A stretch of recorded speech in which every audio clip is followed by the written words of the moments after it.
Sayonara Wild Hearts is a stylistically bold experience. It has a singular core idea at its disposal and leads into it without even a thought of letting up, and it's wrapped with a pop-infused visual style bolstered by a banger of a soundtrack.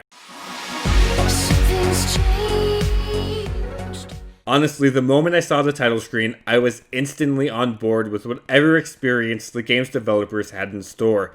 It oozed style and was a good sign that, at the very least, I would have a good time with the game's visual style.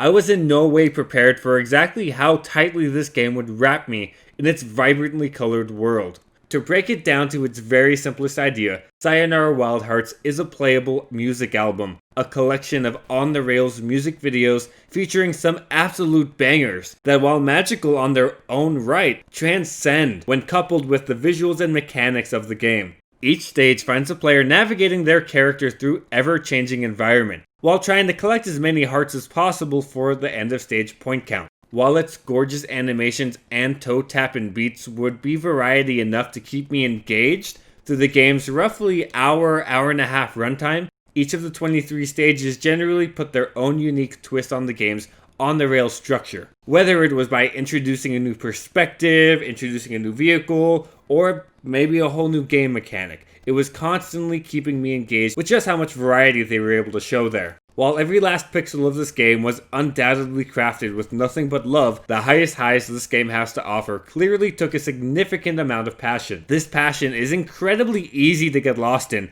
because of just how pleasing everything about this title is to experience.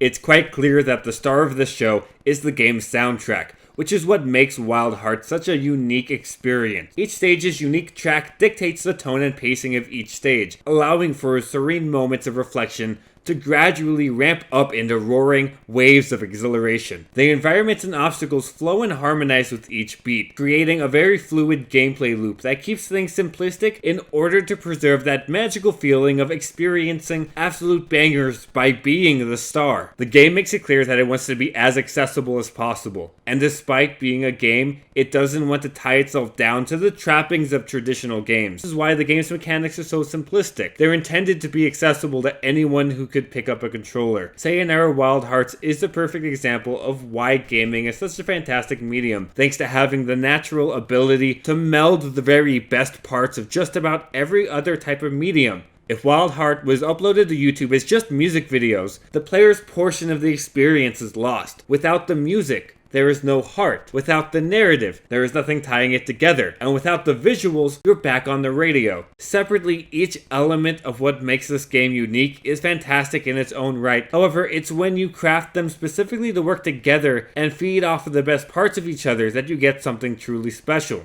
Okay, thank you guys very much for taking a few minutes to listen to what I thought about Sayonara Wild Hearts. It was a real fun time. But in the meantime, guys, I would very much appreciate any support you could show. Like, comment, subscribe. But until next time, you guys have yourselves a great day. Thank you.